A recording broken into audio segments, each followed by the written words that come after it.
அனைவருக்கும் என் அன்பு வணக்கம். உலக வரலாற்றில் மார்ச் 14 என்பது 2 காரணங்களால் மிகப்பெரிய வரலாற்று சிறப்புக்குரிய நாடாக கருதப்படுகிறது.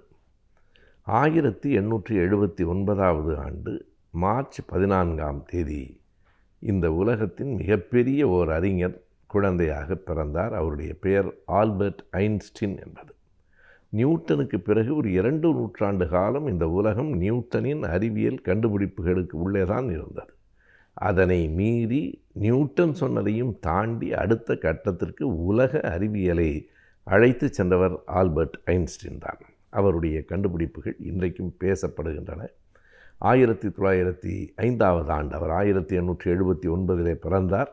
1905ஆவது ஆண்டு ஸ்பெஷல் ரிலேட்டிவிட்டி தியரி, சிறப்பு சார்பு கொள்கை என ஒன்றை அவர் அறிமுகப்படுத்தினார். அதற்கு பிறகு 14 ஆண்டுகள் கழித்து 1919ஆம் ஆண்டு ஜென்ரல் ரிலேட்டிவிட்டி தியரி, பொது சார்பு கொள்கை என ஒன்றை கூறினார். இவை இரண்டும் தான் இன்றைக்கும் அறிவியல் உலகை ஆள்கின்றன. அவர் அந்த பொது சார்பு கொள்கையை சொல்லி 1 நூற்றாண்டு கடந்து விட்டது. ஆனால் இன்னமும் ஐன்ஸ்டீன் அறிவியல் ஆழமாய் இந்த மண்ணில் வேரூன்றி நிற்கிறது.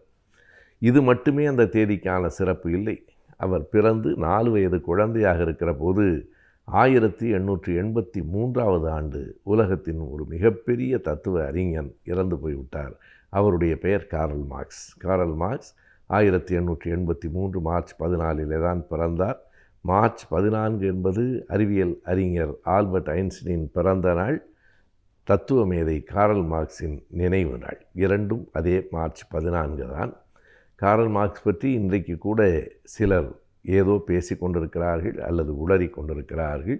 காரல் மார்க்ஸினுடைய தத்துவத்தை முழுமையாக படிக்காதவர்கள், அவர் இந்த உலகத்தை மாற்றுவதற்கு என்ன விதிகளை சொன்னார் என்று கற்காதவர்கள், காரல் மார்க்ஸால் தான் இந்தியா சிதைந்து போய்விட்டது என்றெல்லாம் பேசுகிறார்கள் என்றால் அது பேசுகிறவர்களினுடைய அறிவு எவ்வளவு குறைவாக இருக்கிறது என்பதை நமக்கு காட்டுகிறது.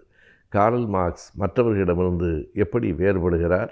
மற்றவர்கள் எல்லோரும் இந்த உலகத்தை விளக்குவதற்காக எழுதினார்கள், காரல் மார்க்ஸ் இந்த உலகத்தை மாற்றுவதற்காக எழுதினார் என்று சொல்லுவார்கள். காரல் மார்க்ஸினுடைய எழுத்துகள் இந்த உலகத்தை மாற்றின என்பதை விட புரட்டி போட்டன என்று சொல்லலாம். அது புரட்டி போடப்படுகிறது என்பதனாலே தான் அப்படி எழுந்த அந்த நிகழ்வுகளுக்கு நாம் புரட்சி என்று பெயர் வைக்கிறோம். லெனின் தலைமையில் காரல் மார்க்ஸினுடைய சிந்தனைகள் எங்கோ இன்னொரு இடத்திலே வேர் பிடித்தன. அவர் தூவிய ஜெர்மானிய அந்த தாடிக்காரர் தூவிய அந்த விதைகள் சைபீரிய பாலைவனத்திலே வேர் பிடிக்கும் என்று யாரும் கருதியிருக்க மாட்டார்கள். அந்த ஜெர்மானியத்தில் தோன்றிய அந்த தத்துவம் எங்கே போய் முளைத்ததென்றால் சோவியத் நாட்டில் முளைத்து லெனின் என்கிறவரால் ஒரு புரட்சி நடத்தப்பட்டது. காரல் மார்க்ஸ் 3 தடங்களில் தன்னுடைய கருத்துக்களை பதிவு செய்திருந்தார். ஒன்று அரசியல், இன்னொன்று பொருளாதாரம், 3வது தத்துவம். அரசியலில் எது மாதிரியான அரசியல் இருக்க வேண்டும் என்கிற சோஷலிஸ்ட் டெமோக்ரஸி என்கிற சமத்துவ ஜனநாயக கோட்பாட்டை அரசியலிலும், எல்லோருக்கும் சமத்துவமான ஒரு பொருளாதாரத்தை அடுத்த நிலையிலும், ஒரு பொருள் முதல் வாதம் மெட்டீரியலிசம் என்பதை தத்துவ தடத்திலும் காரல் மார்க்ஸ் விதைத்தார். அந்த 3 தடங்களிலும் அவர் கூறிய கருத்துகள் இன்று அவர் சொன்ன அந்த நாட்டில் மட்டுமல்ல, அந்த புரட்சி நடந்த நாட்டில் மட்டுமல்ல, உலகம் முழுவதும் இன்றைக்கும் பேசப்படுகிற தத்துவங்களாக இருக்கின்றன. ஆல்பர்ட் ஐன்ஸ்டீன் அறிவியல் அறிஞர் என்றால் காரல் மார்க்ஸ் சமூக அறிவியல் அறிஞர் என்று சொல்ல வேண்டும். எனவே 2 பெரும் அறிஞர்கள், உலக அளவிலே போற்றப்பட்ட, இன்றைக்கும் போற்றப்படுகிற 2 பெரும் அறிஞர்களோடு தொடர்புடைய நாடாக மார்ச் 14 இருக்கிறது. ஐன்ஸ்டீனின் பிறந்த நாடும் அதுதான், காரல் மார்க்ஸின் நினைவு நாடும் அதுதான்.